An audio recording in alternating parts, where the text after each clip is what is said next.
सावधान रहो, तुम मनुष्यों को दिखाने के लिए अपने धर्म के काम ना करो, नहीं तो अपने स्वर्गीय पिता से कुछ भी फल ना पाओगे। हम अपनी इबादत को शुरू करेंगे और गीत गाएंगे। गीत का नंबर है 269। गीत का नंबर है 269। हिंदी की गीत की किताब में यीशु 40 दिन और रात।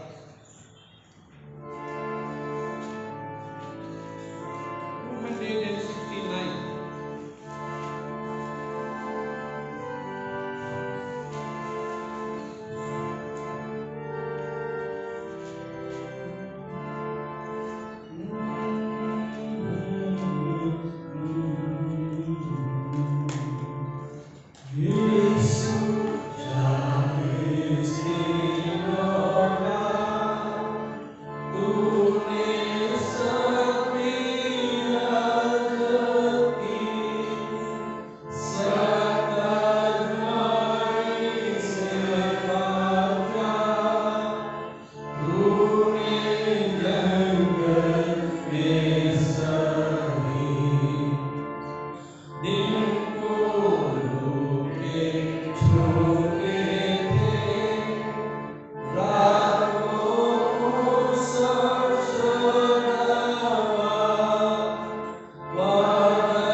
Page number 119। प्रभु यीशु मसीह का अनुग्रह, परमेश्वर का प्रेम और पवित्र आत्मा की सहभागिता आप सबके साथ।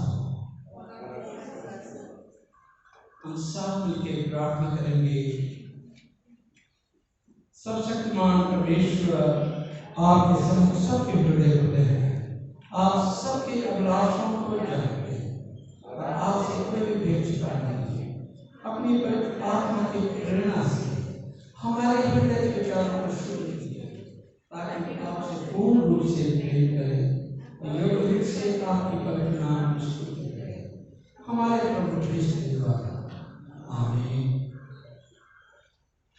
स्वर्ग में परमेश्वर की महिमा और पृथ्वी पर लोगों को हे प्रभु परमेश्वर स्वर्ग पिता, सर्वशक्तिमान पिता परमेश्वर, हम आपकी आराधना करते, आपको धन्यवाद देते हैं और आपकी महिमा के कारण आपकी स्तुति हे प्रभु यीशु मसीह, परमेश्वर पिता का इकलौते पुत्र, हे तो परमेश्वर, हे परमेश्वर की बेटी में आप जगत का उठाए जाते हैं, हम पर दया कीजिए।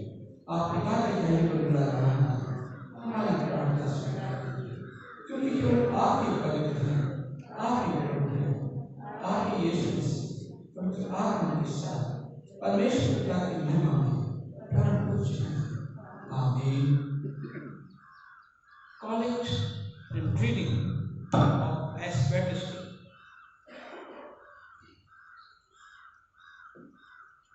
हम प्रार्थना करेंगे। हे सर्वशक्तिमान और शाश्वत परमेश्वर, आप अपनी बनाई हुई किसी भी वस्तु अथवा प्राणी से घृणा नहीं करते और उन सब लोगों के पाप क्षमा करते हैं जो पश्चाताप करते हैं।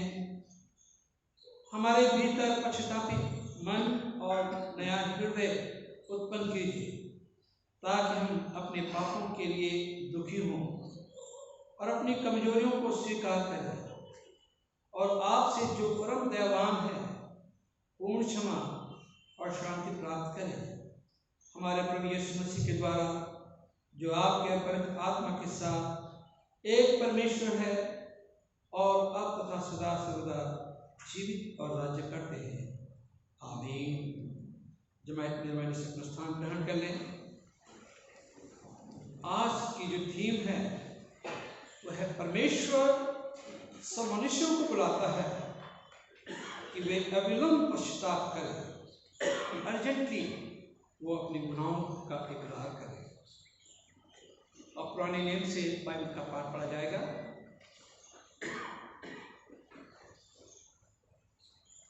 पुराने नियम से बाइबल का पाठ पढ़ा जाएगा।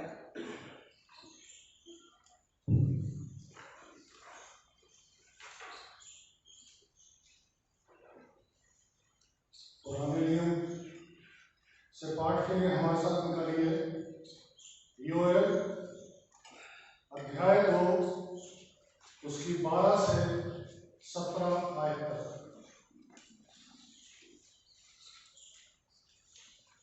Joel chapter 2 verses from 12 to 17।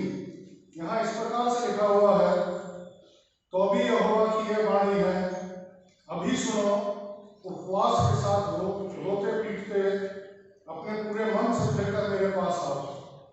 अपने वस्त्र नहीं, अपने मन ही को फाड़कर अपने परमेश्वर यहोवा की ओर फिरो, क्योंकि वह अनुग्रहकारी, दयालु, विलंब से क्रोध करने वाला, करुणा निधान और दुख देकर पछताने हारा है। क्या जाने वह फिर कर पछताए और ऐसी आशीष दे जिससे तुम्हारे परमेश्वर यहोवा का अन्न बलि और अर्घ दिया जाए। संयम में नरसिंगा फूंको, उपवास का दिन ठहराओ, महासभा का प्रचार करो, लोगों को इकट्ठा करो, सभा को पवित्र करो, पुरानियों को बुला लो, बच्चों और दुल्हनियों को भी इकट्ठा करो। दूल्हा अपनी कोठरी से और दुल्हन अपने कमरे से निकल आए। याजक जो यहोवा के टहलुए हैं वे आंगन और वेदी के बीच में रो रो कर कहें, हे यहोवा, अपनी प्रजा पर तरस खा, अपने निज भक्त की नामधराई न होने दे, न अन्य जातियां उसकी उपमा देने पाए।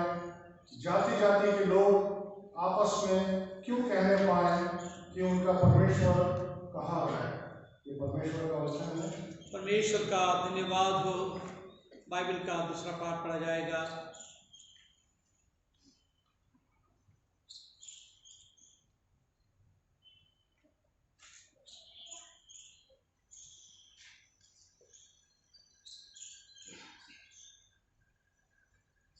हम परमेश्वर के वचन में से पढ़ने के लिए निकालेंगे दूसरा कुरिन्थियों उसका 5वां अध्याय 20 आयत से लेकर 6वें अध्याय की पहली और दूसरी आयत। दूसरा कुरिन्थियों 5वां अध्याय 20 आयत से छठे अध्याय की पहली और दूसरी आयत। इसलिए हम मसीह के राजदूत हैं, मानो परमेश्वर हमारे द्वारा विनती कर रहा है। हम मसीह की ओर से निवेदन करते हैं कि परमेश्वर के साथ मेल मिलाप कर लो।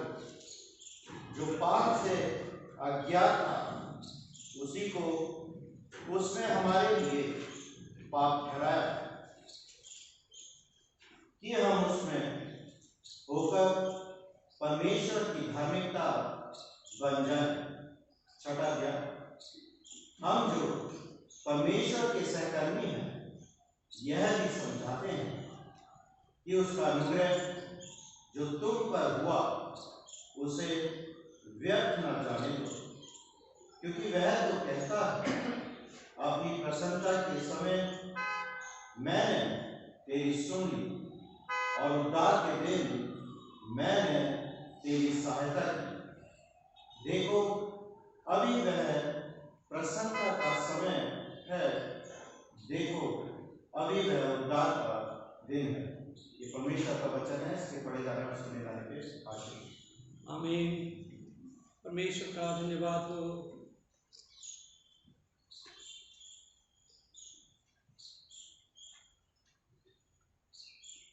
जैसे कि हम सबको मालूम है, आज ऐश वेडनेसडे है, रात का बुधवार। अब ये रात का बुधवार आपको बाइबल में तो नहीं मिलता। आप कहेंगे शायद ये अनबिब्लिकल है, बाइबल में नहीं पाया जाता है। तो हमारी कलीसियों में रात का बुधवार क्यों मनाया जाता है?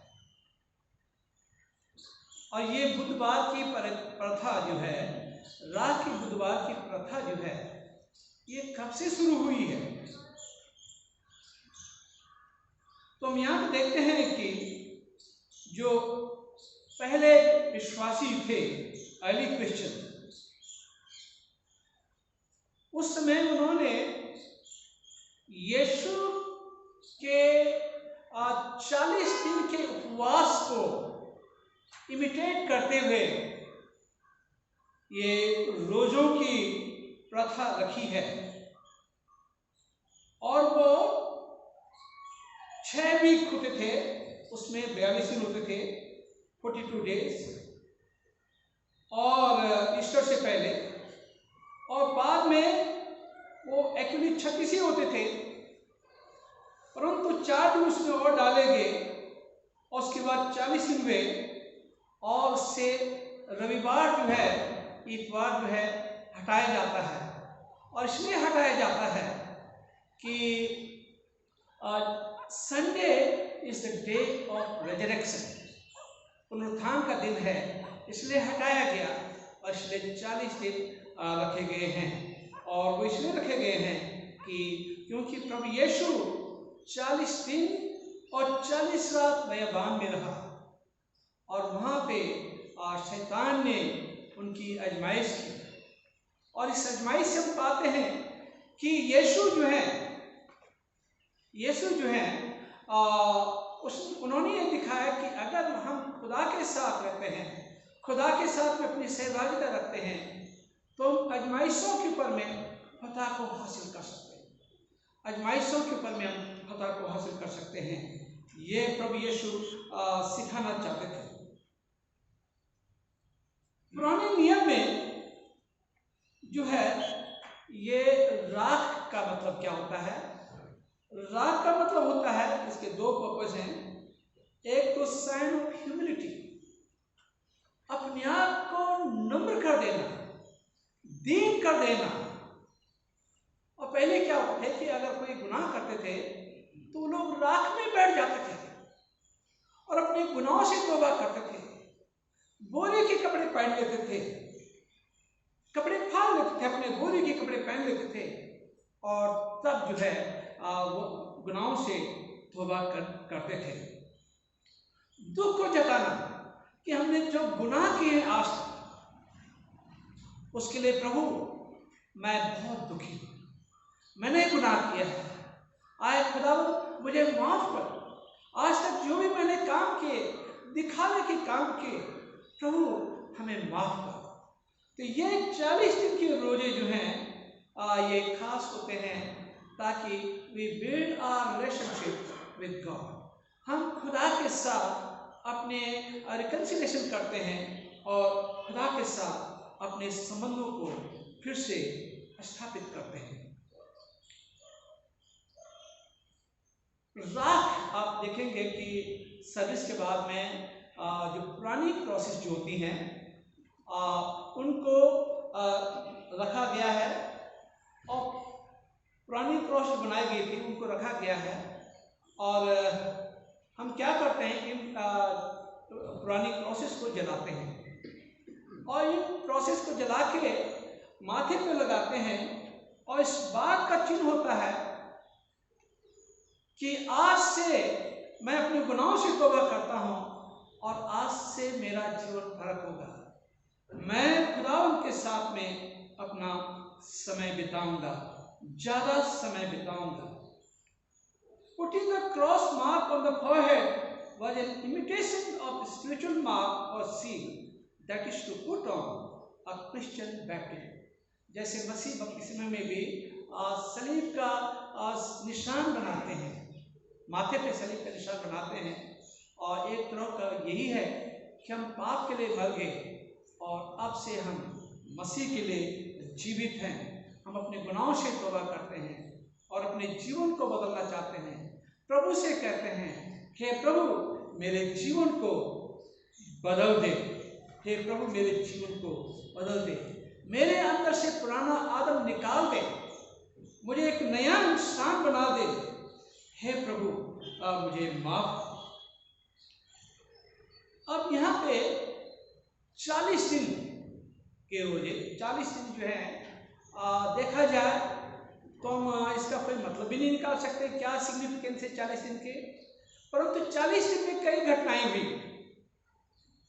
मूसा जो था 40 दिन जब वो अपने फेरों के डर के मारे भागा था, 40 साल वो अपने ससुराल में रहा, फिर 40 साल वो बयाबान में रहे, अपने लोगों को साथ ले गए, बयाबान में रहे। वो 40 दिन खुदावंद के साथ में सियोन पर्वत पे रहे। जब 10 कमांडमेंट्स वगैरह मिली तो 40 दिन वो वहाँ पे उसने ना खाया ना पिया और खुदा की उपस्थिति में थे। तो ये भी माना जाता है कि जब यदि हम उपवास करते हैं तो परमेश्वर में खुद ताकत देता है कि हम जो है भूखे रह सकें। और उपवास का मतलब सिर्फ ये नहीं है कि आप उपवास क्यों रखें, खाना पीना छोड़ दें या सब कुछ छोड़ दें। उपवास का मतलब ये नहीं है। उपवास का खास मतलब है कि आप बुराइयों को छोड़ें। कई चीज़ों को छोड़ सकते हैं, बुराई को छोड़ सकते हैं, झूठ को छोड़ सकते हैं, विकेटनेस को छोड़ सकते हैं, और जो हमारे अंदर गंदगी है, पाप है, उन सबको हम छोड़ सकते हैं। उनका हमें उपवास करना चाहिए, उनका व्रत रखना चाहिए। सिर्फ यही नहीं कि आपने खाना नहीं खाया और 40 दिन खाना नहीं खाया, फिर आप फिर से दबा के खाना शुरू कर दिया है। या इन दिनों में कुछ जगहों पे जो लोग जो है उपवास रखते हैं, उनका वेट कम होने की जगह ज़्यादा हो जाता है, क्योंकि और बेहतरीन खाना खाने लगते हैं। फिर दूसरे धर्मों में भी है, उपवास होते हैं तो लोग बहुत अच्छा खाना खाते हैं। जैसे इस्लाम में आप चले जाइए तो शाम को तो खाना शुरू हो जाता है उनका, सुबह तक शुरू रहता है, तो उनका जो है वेट बढ़ जाता है। और हमारे हिंदू भाई में चले जाइए तो वहाँ पे आप दूध पी सकते हैं, फल फ्रूट खा सकते हैं और काजू की बर्फी खा सकते हैं। तो ऐसे उपवास तो लोग जो है सालों साल रख सकते हैं। अगर कोई हमें दे तो हम सालों साल ऐसा उपवास रख सकते हैं, ठीक है। तो उपवास रखने का मतलब ये नहीं कि आपने खाना छोड़ दिया, अन्न जल आपने छोड़ दिया, इससे कोई मतलब नहीं। उपवास का मतलब है कि हम बुराइयों को छोड़ें, हमारे अंदर जो गंदगी है उसे दूर करें, तो और अपने गुनाहों से तौबा करें, जो आज तक गुनाह किए, और खुदावंद से माफ़ी मांगे कि खुदावंद जो है हमारे गुनाहों को माफ़ करे। तो मूसा भी 40 दिन जो है वो खुदावंद के साथ रहा। फिर हम आते हैं उसमें नूह के समय में भी 40 दिन तक जल प्रलय हुआ। 40 दिन तक वो जहाज के अंदर रहा, तो 40 दिन ये भी है। और हम देखते हैं कि निनवे जब वहाँ पे बोला गया था कि उस शहर को खत्म कर दो क्योंकि वहाँ पाप बहुत बढ़ गया है, योना नबी को कहा गया था। तो 40 दिन तक उसने प्रचार किया। और यहाँ पर हम देखते हैं कि यीशु भी 40 दिन बेईमान में रहा। तो देखा जाए 40 दिनों में कुछ कुछ हुआ है 40 नंबर पे, परंतु इसका मतलब नहीं है कि हम और कुछ भी मतलब इसका निकाल सकें। न्यूमरोलॉजी पे चले जाएं, कुछ लोग न्यूमरोलॉजी पे जाते हैं और उसका मतलब ढूंढने लगते हैं, उसके आगे पीछे ढूंढने लगते हैं। इसका ऐसा कोई मतलब नहीं है कि हम न्यूमरोलॉजी में जाएं। तो यहाँ पे जो है और एजिकल की प्रोफेसी में भी जो है 40 नंबर यहाँ पे भी आता है। और यीशु के बारे में हम देखते हैं कि यीशु 40 दिन 40 रात बेईमान में रहा और वहाँ उसकी आजमाइश भी 40 दिन तक वो बेईमान में रहा। अब हम यहाँ पे देखते हैं कि यहूदी धर्म के अनुसार 3 चीजें खास होती थी। एक होता था उपवास करना, दान देना और प्रार्थना करना। ये 3 पिलर और 3 पिलर थे उसके, यहूदी लोगों के 3 पिलर थे और तीनों बहुत अच्छे थे। तीनों चीज़ें बहुत अच्छी थी। दान देना भी बड़ी अच्छी बात है और प्रार्थना करनी भी बड़ी अच्छी बात है, उपवास करना भी बड़ी अच्छी बात है। परंतु ऐसे समय में लोग जो हैं उपवास को बड़ी लाइटली लेते थे। ठीक है, उपवास ले लिया, रख लिया और चोंगे पहन के और दिखा के अपना चेहरे को डिस्फिगर करके दिखाना कि मैंने उपवास रखा है, मैं बड़ा धर्मी हूँ। ये बड़ी बीमारी है। लोगों में अपने आप को धर्मी साबित करने की बड़ी बीमारी है। अगर लोगों ने धर्मी आपको साबित कर लिया, आपको कह दिया कि आप धर्मी हैं, तो आपको क्या मिलने वाला है? थोड़ा सा शाबाशी मिलेगी, उसके बाद कुछ नहीं मिलेगा। मेन चीज है आपकी धार्मिकता जो है, आप परमेश्वर को, यीशु को पता होनी चाहिए कि आपकी क्या धार्मिकता है, आप उसके कितने करीब चल रहे हैं। ये लोगों की बड़ी बीमारी है कि अपनी धार्मिकता लोगों को दिखाना कि हम कितने धर्मी हैं, या हम कितने बाइबल पढ़ते हैं, या कितनी हम प्रार्थना करते हैं। इससे कुछ होने वाला नहीं, दिखाने से कुछ होने वाला नहीं है। और होने वाला अगर है तो आपके संबंध, हमारे संबंध जो खुदा के साथ हैं वही हमारे साथ जाएगा और उसी से जो कुछ हमारा होगा उसी से होगा। सो इसलिए अक्सर मैं कहता हूँ कि अपने संबंधों को खुदा के साथ अच्छा कर लें। तो यहाँ पे यीशु ने कहा जब तू दान दे तो तुरही मत बजाना। उसमें मत्ती 4 उसका 4वां अध्याय में लिखा है, आगे अपने सामने ट्रम्पट में मत बजवाना। मतलब लोगों को पता नहीं लगना चाहिए कि आप इतने बड़े दानी हैं। लोग मान जाएंगे कि आप बड़े दानी हैं, आप बहुत दान पुण्य करते हैं, परंतु उससे तो आपको शाबाशी लोगों से मिल गई है। तो यीशु यहूदी लोगों को सिखाना मांग रहे थे उपवास का मतलब क्या होता है, रोजों का मतलब क्या होता है, दान का मतलब क्या होता है। यीशु जो है लोगों को समझाना मांग रहे थे ताकि आगे की जनरेशन, आने वाले विश्वासी लोग इस बात को समझ सकें कि दान देना कितना महत्वपूर्ण है और कैसे दान देना चाहिए। कि जब तू दे तो तेरा अगर दाहिना हाथ दे रहा तो बाएं हाथ को पता न चले, या बाएं हाथ दे रहा तो दाहिने हाथ का पता न चले। कहने का मतलब पता तो चलेगा, पॉकेट से जाएगा। कहने का मतलब यह है कि किसी को पता नहीं चलना चाहिए कि आपने किसको क्या दिया।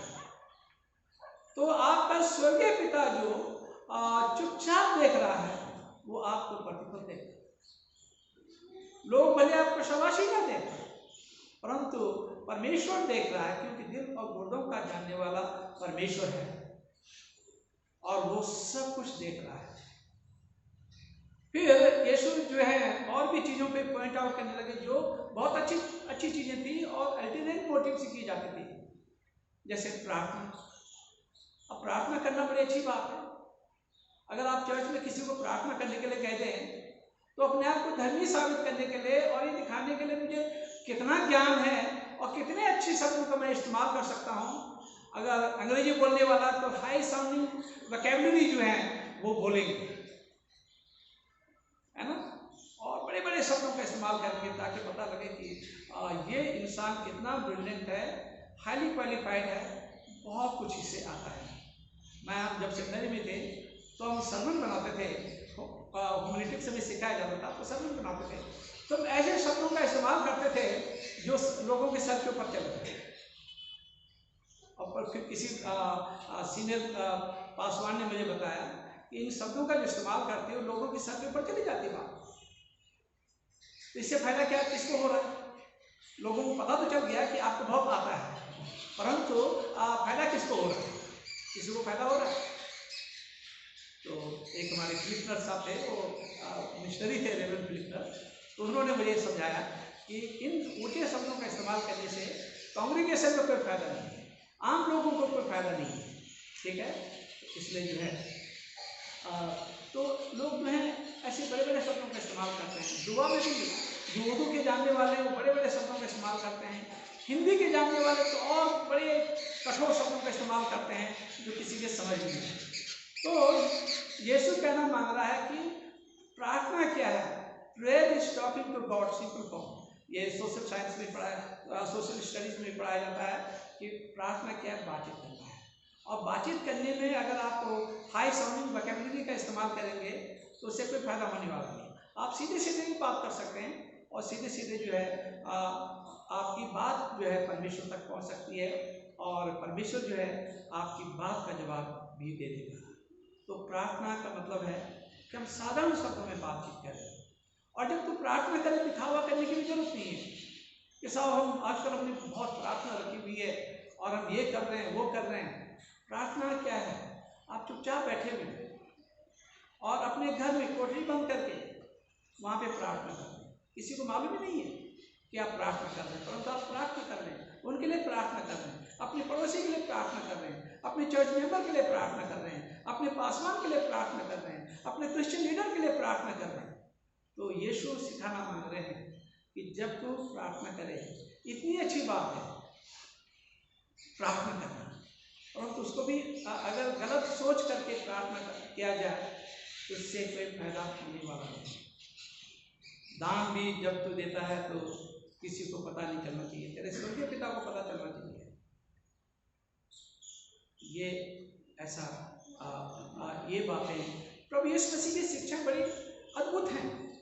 और वो यीशु जो है इन दिनों में इसलिए पैसेज रखा जाता है लेंट के पहले दिन में, ऐश प्रतिष्ठा के दिन ये अध्याय रखा जाता है कि लोग उन बातों को ठीक से समझें, बार बार समझें, क्योंकि बार बार जो है समझाते हैं वही बात समझ में नहीं आती है। एक बार एक पादरी साहब जो हैं एक नई चर्च में गए ट्रांसफर होके, बार बार एक ही सरमन देते थे, तो कलीसिया वाले बहुत परेशान हो गए कि बार बार पादरी साहब एक ही सरमन दे रहे हैं और क्या चक्कर है, पूछना चाहिए तो क्यों एक ही सरमन देते हैं।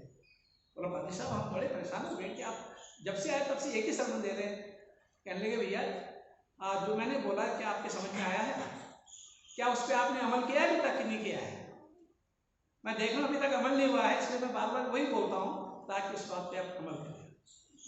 इसीलिए जो है हर जो एस रजिस्टर पे ये रीडिंग रखी गई है, यूएल नबी की, और ये रीडिंग या एजाया 58 से लिया जाता है। दुआ बंदगी के बारे में, उपवास के बारे में लिखा गया है। तो यीशु ये कहना मांग रहे हैं, बार बार ये कहना मांग रहे हैं कि जब तू प्रार्थना करे किसी को पता नहीं चलना चाहिए, और तब भी तेरा स्वर्गीय पिता गुप्त में सुनता है या गुप्त में देखता है, तेरा स्वर्गीय पिता उस प्रार्थना को सुन लेगा। किसी के लिए भी आपने प्रार्थना की, उस प्रार्थना को सुन लेगा। उपवास करें। उपवास करने के लिए भी क्या है कि उपवास करना हफ्ते में एक बार अच्छी बात है। कुछ लोग फ्राइडे को करते हैं या किसी भी दिन करते हैं, आपके सिस्टम के लिए बहुत अच्छा है, ठीक है, तो अच्छी बात है, अपने लिए करते हैं। परंतु जबरदस्ती किसी भी थोपना कि हमें उपवास करना है, ये भी सही बात नहीं है।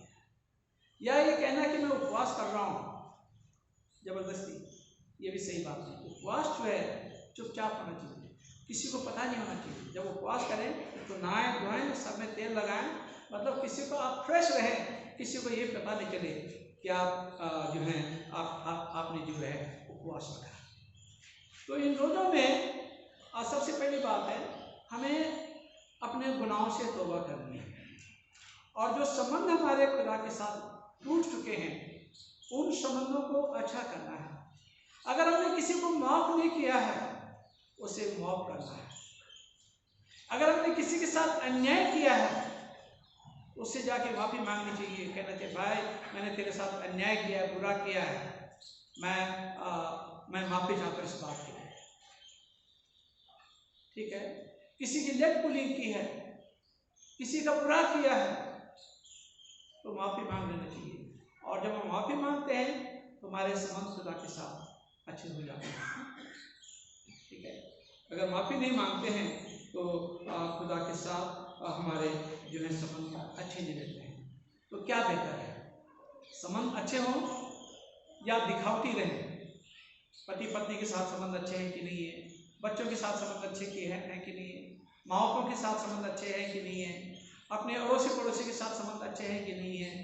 संबंधों का अच्छा होना जो है एक अच्छे क्रिश्चियन की निशानी है, एक अच्छे मसीह की निशानी वही है कि हमारे संबंध लोगों के साथ अच्छे हों, लोगों को माफ किया हो, लोगों के लिए मददगार हो। तो ये खास बात हम यहाँ पे देखते हैं। यहाँ पे योएल नबी की किताब हमने अभी पढ़ा था, उसका दूसरा अध्याय 12 पद में लिखा, यहोवा की वाणी है अब भी सुनो। देखिए वार्निंग दे रहे हैं, अब भी सुनो, उपवास के साथ रोते पीड़ते अपने पूरे मन से फिरकर मेरे पास। इन रोजों का मतलब यह है कि रोते पीड़ते कैसे भी जो है फिर से मेरे पास वापस आए। हमें खुदा के करीब जाना है, खुदा के नज़दीक जाना है। ये बात यीशु कह रहे हैं, परमेश्वर का वचन कह रहा है। अपने वस्त्र नहीं मन के को फाड़ कर अपने परमेश्वर यहोवा की ओर करो। वस्त्रों को नहीं, वस्त्रों को फाड़ना बड़ा आसान काम है, कपड़े फाड़ दें, हमें बड़ा दुख है, परंतु तो लिखा है कि अपने मन को फाड़ो, मतलब मन में दुखी हो और अपने मन से पश्चाताप करो। ये बात जो है परमेश्वर का वचन में बताता है। अपने वस्त्र नहीं बल्कि अपने मन को फाड़ कर अपने परमेश्वर यहोवा की ओर फिरो, क्योंकि वह अनुग्रहकारी, दयालु, विलंब से क्रोध करने वाला, करुणा निधान और दुख देकर पछताने वाला है। तो वो ऐसा परमेश्वर है। अगर हमारे गलतियां भी हुई हैं, परमेश्वर हमारी गलतियों को माफ कर सकता है, परंतु हमें भी दूसरों की गलतियों को माफ करना है। अगर मैंने दूसरों की गलती को माफ कर दिया है तो हमारी गलतियां भी परमेश्वर माफ हो जाएगा। अगर आपको कुछ दुख भी दिया है, परमेश्वर पछताएगा, कहेगा कि मैंने बेकार ही इस इंसान को इतना दुख दिया है, इस इंसान को इतनी तकलीफ दी है, और परमेश्वर जो है आपको माफ कर देगा।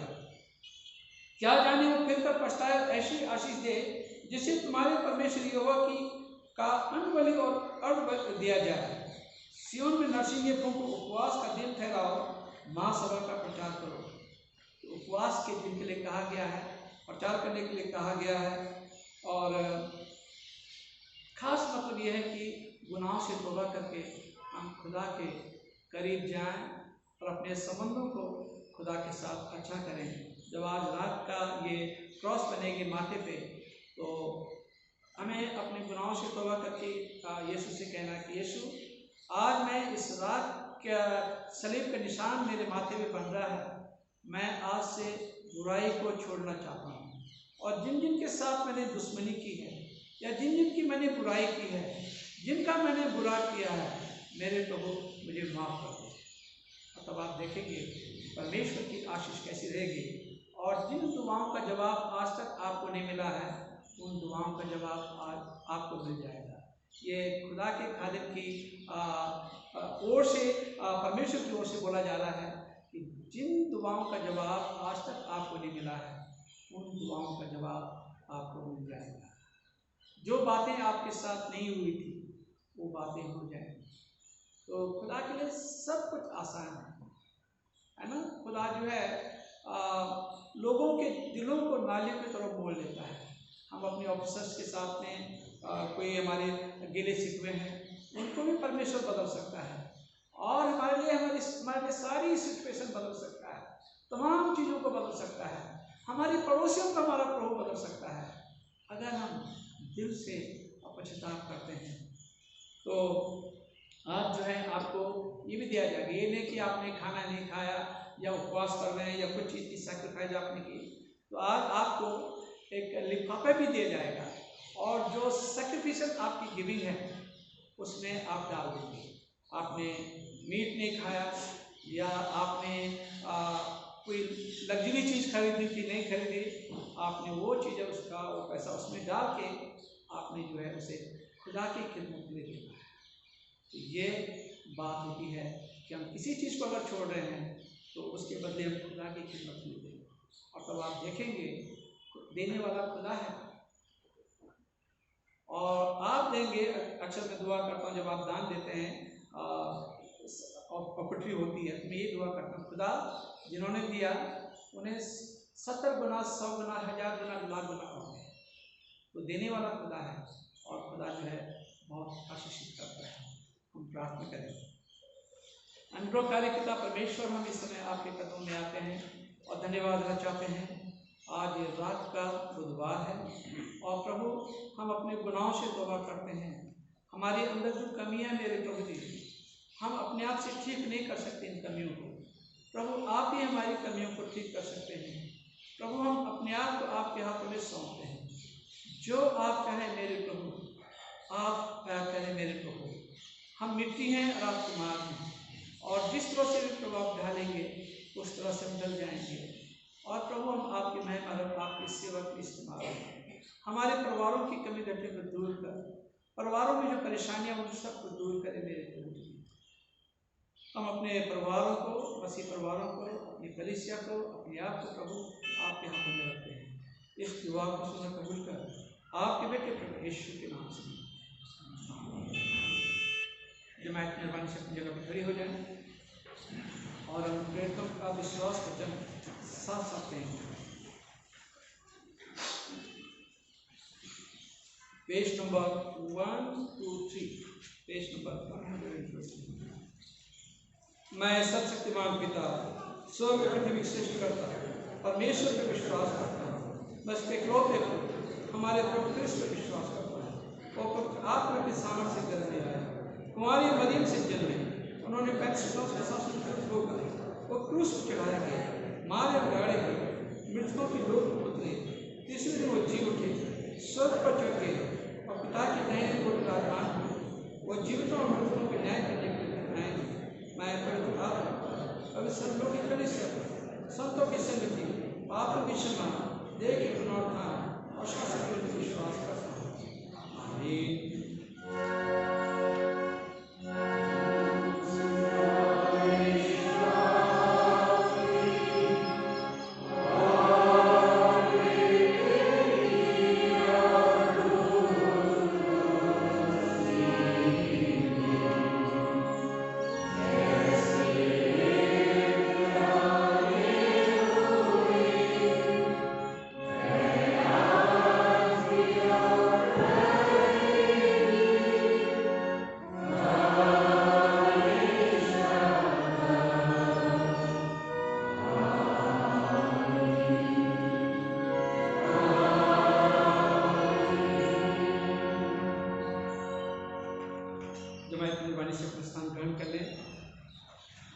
मैंने प्रोग्राम शीट जो है उसमें स्क्रीन पर लगा दी है, और हर बुध को जो है हमारी प्रार्थना सभा 5 बजे है, और हर संडे की इबादत जो है हमारी 10 बजे सुबह है।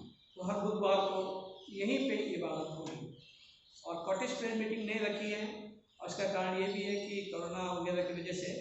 परंतु फिर भी अगर कोई चाहता है कि उनके घरों में दुआ हो तो आप हमें कॉल कर सकते हैं और हम आपके यहाँ आ सकते हैं। परमेश्वर आप सबको आशीषित करें। अब हम एक मेरे साथ निकाल लें, हम प्रार्थना करेंगे। उन लोगों के लिए जो हमारी कलीसिया में बीमार हैं, उन लोगों के लिए हम प्रार्थना करेंगे।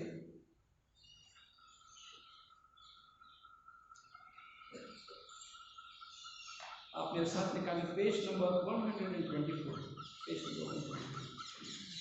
हम समस्त मानव जाति के लिए प्रार्थना करें और अपनी प्रार्थना को अपने प्रभु यीशु मसीह के निरंतर निवेदन के साथ अर्पित करें। हे पिता, हम प्रार्थना करते हैं कि समस्त संसार में न्याय शांति स्थापित हो और प्रत्येक व्यक्ति भरपूर जीवन प्राप्त करे। हे देवान प्रभु, हमारी प्रार्थना सुनिए। उन सब लोगों के लिए जो इस गांव नगर में रहते हैं, उन सब बातों को दूर करने के लिए जिनसे आपसी छूट और झगड़े होते हैं, और हमारे देश में सच्ची एकता की बढ़ती के लिए हे दयावान प्रभु, उन सब लोगों के लिए जो कृषि उद्योग अथवा व्यापार में लगे हुए हैं, खासकर प्रभु हम किसानों के लिए प्रार्थना करते हैं जिनकी मांगे हैं, और उनकी मांगे जो है सरकार पूरी कर सके, ताकि हमारे जो किसान भाई हैं अच्छी तरह से अपनी खेती में उपज कर सकें, मन लगा सकें और खेती में काम करने के लिए सब मजदूरों, कारीगरों के लिए और उन सब के लिए जो हमारे देश में रक्षा करते हैं। हे देवान प्रभु, हमारी प्रार्थना सुनिए। अध्यापकों और छात्रों, वैज्ञानिकों और लेखकों और कलाकारों और उन सब व्यक्तियों के लिए जो अन्य लोगों के विचारों और भावनाओं को प्रभावित करते हैं। हे दयावान प्रभु, उन सब के लिए जो दुखी हैं, खास करके हम प्रार्थना करते हैं अपनी कलीसिया में जितने लोग बीमार हैं, आप सबको नाम से जानते हैं प्रभु। आप उनकी बीमारियों को दूर करें, उन्हें पैरों पे खड़ा करें, ताकि आपको तो धन्यवाद और स्तुति की बलि को चढ़ा सके। भूखे प्यासे और दरिद्र और दलित, बीमार मनुष्य और उन सब व्यक्तियों के लिए जो ऐसे लोगों की सेवा और सहायता करते हैं, हे दयावान प्रभु, हमारे तथा अन्य देशों के सब शासकों के लिए, विशेषकर हमारे राष्ट्रपति, प्रधानमंत्री और इस राज्य के राज्यपाल, इस क्षेत्र के उपराज्यपाल, मुख्यमंत्री और उनके लिए भी जो लोगों पर किसी प्रकार का अधिकार रखते हैं, हे दयावान प्रभु, हमारी प्रार्थना सुनिए। संपूर्ण मसीह समाज की एकता और मेल मिलाप के लिए और समस्त संसार में उनकी गवाही और सेवा कार्यों के लिए हे दयावान प्रभु, हमारी प्रार्थना सुनिए। भारत में आपकी समस्त कलीसिया के लिए, उसके परिश्रमों के लिए तथा अगुओं और विशेषकर हमारे धर्माचार्य, हमारे मॉडरेटर के लिए, और दक्षिण भारत के कलीसिया के प्रमुख धर्माचार्य, मार्तमा कलीसिया के मेट्रोपोलिटन और हमारे धर्माचार्य right reverend doctor P Habib और हमारे पुरोहित और आपकी कलीसिया के सब अन्य धर्म सेवकों के लिए कि वे सच्चाई और लगन से आपकी सेवा करें। हे दयावान प्रभु,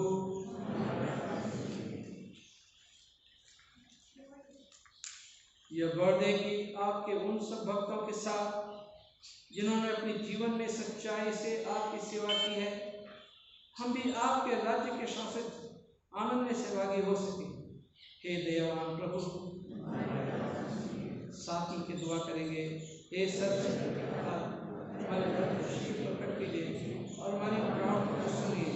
हम आपके अपने प्रभु उद्धारकर्ता यीशु मसीह के नाम से ये मांगते हैं, आमीन। पाप अंगीकार। प्रिय भाई और बहनों, हमारे प्रभु यीशु मसीह ये कहते हैं, हमारा प्रभु परमेश्वर एकमात्र प्रभु है, तो प्रभु है। अपने परमेश्वर को अपने संपूर्ण हृदय, संपूर्ण प्राण, संपूर्ण बुद्धि और संपूर्ण शक्ति से प्रेम कर, यह पहली आज्ञा है। दूसरी है कि अपने पड़ोसी को अपने समान प्रेम कर, इनसे बड़ी और कोई आज्ञा नहीं। परमेश्वर ने संसार से ऐसा प्रेम किया कि उसने अपना इकलौता पुत्र यीशु मसीह दे दिया कि हमें पापों से बचाए, स्वर्ग में हमारे लिए निवेदन करें और हमें शाश्वत जीवन में पहुँचाए। इसलिए हम पश्चाताप और विश्वास के साथ अपने पापों को स्वीकार करें। हम परमेश्वर की कृपा से उसकी आज्ञाओं का पालन करने का और सब लोगों के साथ मेल मिलाप और प्रेम से रहने का पक्का संकल्प करें। साथ मिलकर कहेंगे, हे सर्वशक्तिमान परमेश्वर, हमारे ईश्वर पिता, हमने मन वचन और कर्म से आपके विरुद्ध एक दूसरे के विरुद्ध पाप किया है। हमने बिना ज्ञानता और दुर्बलता के कारण और जानबूझकर भी बुराई की है और बुराई करने में असफल रहे हैं। इन सब पापों की सचमुच की है और अंतःकरण से पश्चाताप करते हैं। आपके पुत्र यीशु मसीह ने हमको प्राण दिए, उन्हीं कारण हमने जो पाप किए हैं उनको क्षमा कीजिए और यह बढ़ के कि भविष्य में हमने आपके मन पाकर सदा आपकी सेवा करें, ताकि आपके प्रति नाम की महिमा हो। आमीन। सर्वशक्तिमान परमेश्वर उन सबको क्षमा करता जो एक दूसरे को क्षमा करते और सच्चा पश्चाताप करते हैं, वो आप सब पर दया करें, आप सबके पापों को क्षमा करें, उनसे आपको छुटकारा दे, सब भले काम में आपको स्थिर और सबल करे और शाश्वत जीवन में बनाए रखे, हमारे प्रभु यीशु मसीह के द्वारा। जमायत मेहरबानी से अपने स्थानों पर खड़े हो जाएं। शांति अभिवादन के लिए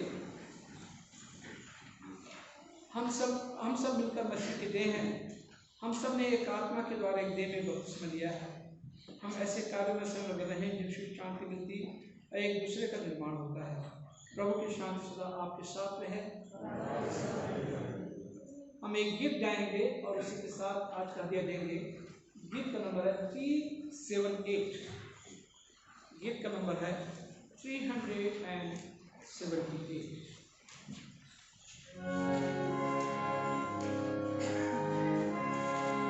हिंदी की गीत की किताब है।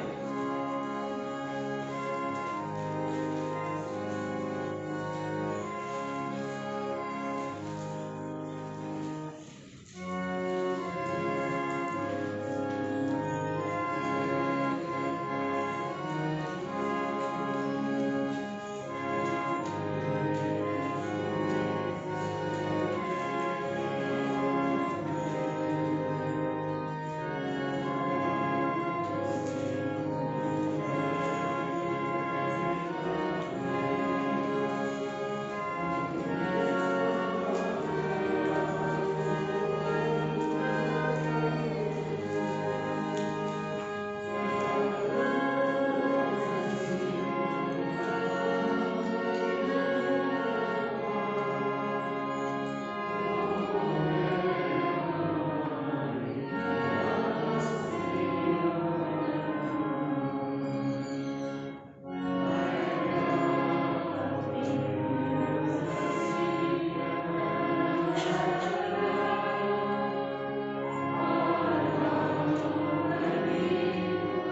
आइए हम इस भेंट को उसके साथ अपने आप को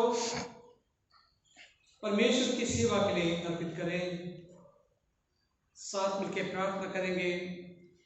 सर्वशक्तिमान परमेश्वर, संसार के सृष्टिकर्ता, सब वस्तुएं आपसे ही प्राप्त होती हैं और आपके समक्ष आपको भेंट चढ़ाते हैं। हम आपसे विनती करते हैं कि आप इस दान को, रोटी उद्धार इस भेंट को अपने नाम की महिमा और अपने लोगों की भलाई के लिए स्वीकार कीजिए, हमारे प्रभु यीशु के द्वारा। आमीन। प्रभु यहाँ उपस्थित है। अपना हृदय प्रभु में लगाओ। हम अपने प्रभु परमेश्वर को धन्यवाद दें। हे पवित्र पिता, स्वर्गीय राजा, सर्वशक्तिमान और शासक परमेश्वर, ये उचित नहीं वरन हमारा कर्तव्य आनंद भी है कि हर समय हर जगह आपके इकलौते पुत्र हमारे प्रभु यीशु मसीह के द्वारा आपको धन्यवाद दें और आपकी स्तुति करें। वही आपका सत्य और जीवित वचन है। उसी के द्वारा आपने आदि से सब वस्तुओं की सृष्टि की और हमें अपने स्वरूप में बनाया। उसी के द्वारा आप इस संसार में आने वाले प्रत्येक व्यक्ति को ज्ञान से प्रकाशित करते हैं। आपने युग युग में नबी और विद्वानों को नियुक्त किया कि वह हमें आपके मार्ग दिखाएं। उसी के द्वारा आपने हमें पाप के बंधन से मुक्त किया है। आपने उसे दिया कि हमारे लिए मनुष्य बने, क्रूस पे अपने प्राण दे और मृतकों में से फिर जी उठे।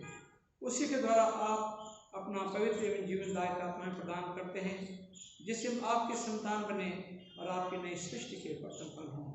साथ मिलकर कहेंगे, इसलिए संतों और सेवकों के साथ जो आपके शासन के सामने निरंतर आपकी स्तुति करते हैं, हम भी आपके नाम की महिमा का गान करते हैं और यह कहकर आपकी सराहना करते हैं, पवित्र पवित्र पवित्र प्रभु प्रतापी सब सामर्थ्य परमेश्वर, स्वर्ग पृथ्वी आपके सुरक्षित है। जमात मेहरबानी से घुटना टेक लें या बैठ जाएं। जिस रात्रि प्रभु यीशु पकड़ाए गए, उन्होंने रोटी ली और आपको धन्यवाद देकर तोड़ी और अपने शिष्यों को देकर कहा, लोग खाओ, ये मेरी देह है जो तुम्हारे लिए दी जा रही है, मेरी स्मृति में ऐसे ही किया करो। इसी प्रकार भोजन के उपरांत उन्होंने कटोरा लिया और आपको धन्यवाद देकर दिया, कहा, तुम सब इसमें से पियो, तुम इस सब इसमें से पियो, क्योंकि नहीं वाचा का मेरा रक्त है जो तुम्हारे और बहुतों के पापों की क्षमा के निमित्त बहाया जाता है। तुम जब कभी से पियो तो मेरी स्मृति में ऐसे ही किया करो। इसलिए स्वर्गीय पिता, आपके पुत्र की स्मृति में हम इस रोटी और दाखरस के अनुष्ठान के लिए अलग करते हैं। हम उसके क्रूस पर एक ही बार अर्पित सिद्ध बलिदान को, उसके मृतकों में से पुनरुत्थान को और सब उसके आरोहण का आनंद से मनाकर घोषित करते हैं और हम उसकी महिमा से आने की प्रतीक्षा करते हैं। क्रिस्त हमारे लिए मरे, क्रिस्त जी उठे, क्रिस्त आएंगे। हम साथ मिलकर प्रार्थना करेंगे। इसलिए दयालु पिता, उसे हमारे महापुरोहित के द्वारा धन्यवाद को स्वीकार कीजिए। जब आपकी ईश्वरीय महिमा की उपस्थिति में हम उपहारों को खाकर पीते हैं, तब आप हमें अपनी आत्मा के द्वारा जीवन दीजिए, अपने प्रेम से प्रोत्साहित कीजिए और अपने पुत्र हमारे प्रभु यीशु मसीह के लिए में सेवा कीजिए। उसी के साथ और उसी में, उसी के द्वारा आत्मा की सामर्थ्य ये सब शक्तिमान पिता उन सब के साथ जो पृथ्वी पर और स्वर्ग में आपके संग उपस्थित रहते हैं, हम आपकी आराधना करते हैं और अनंत स्तुति का गीत गाते हैं। धन्यवाद, आदर, महिमा, ताकत युगानुग आपकी होती रहे। आमीन। हम मसीह के देह में सहभागी होने के लिए इस रोटी को तोड़ते हैं। इस कटोरे के द्वारा जिस पर हम आशीष मांगते मसीह के रक्त में सहभागी होते हैं। जिस प्रकार हमारे मुंजी मसीह ने सिखाया, हमें दुआ करते हैं कि हमारे स्वर्गीय पिता, आपका नाम पवित्र माना जाए, आपका राज्य आए, आपकी जो जरूरत की है आप हमारे दिन को की रोटी आज में दीजिए। आप हमारे अपराधों को क्षमा कीजिए जैसे हम अपराधों को क्षमा किए हैं। आप हमें परीक्षा में मत डालिए, परंतु बुराई से बचा लीजिए, क्योंकि राज, प्रार्थना और महिमा आप सदा आपकी है। आमीन। धन्य है जो प्रभु के नाम से आता है, प्रभु धाम में रोशन है। यीशु परमेश्वर के मेमने हम पर दया कीजिए। यीशु हमारे पापों की बोझ उठाने वाले, हम पर दया कीजिए। यीशु संसार के मुक्तिदाता, हमें अपनी शांति प्रदान कीजिए। आमीन।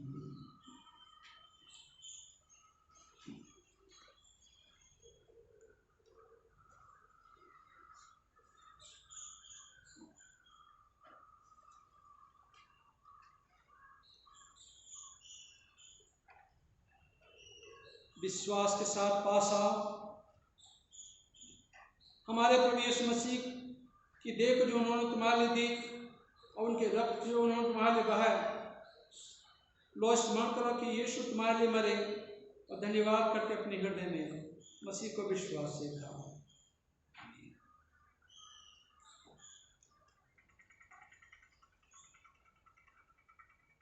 प्रभु यीशु ने कहा, जीवन की रोटी मैं हूं। हमने इस पाक सैक्रमेंट को बड़े ईमान के साथ लिया है, इसलिए आइए हम खुदा का शुक्रिया अदा करें। मेरे साथ निकालें पेज नंबर 138, साथ मिलके दुआ करेंगे। हे सर्वशक्तिमान परमेश्वर, हम आपको धन्यवाद देते हैं कि आपने अपने पुत्र यीशु मसीह की देह और रक्त के आत्मिक भोजन से हमें तृप्त किया है। अब हम उन्हीं के द्वारा अपने आप को जीवित बलिदान होने के लिए आपके सम्मुख अर्पित करते हैं। और यह वर्ष है कि हम आपकी आत्मा की सामर्थ्य से परिपूर्ण होकर यहाँ से विदा हों और अपने जीवन तथा सेवा के द्वारा हर समय आपकी महिमा प्रकट करेंगे। आमीन।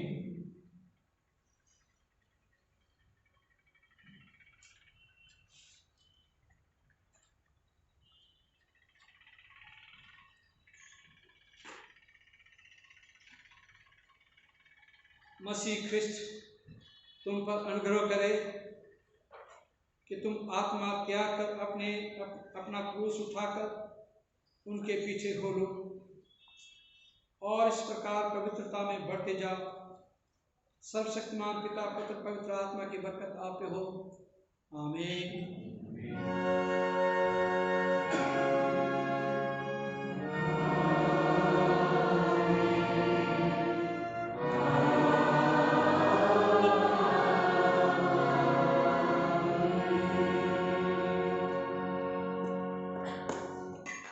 कृपया करके एक एक करके आप लोग आगे आ जाएं ताकि आपके माथे पे जो भी लगवाना चाहते हैं सलीब का निशान आप लगा सकते हैं। आप आ सकते हैं।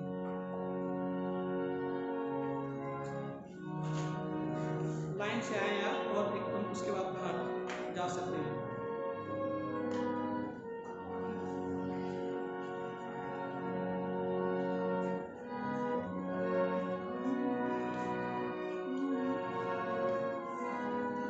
लाइन से आए, दूर दूर रहे, डिस्टेंस मेंटेन करके रखें।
सलामती के साथ जाओ, खुदावंद से मोहब्बत रखो और उसकी खिदमत करो।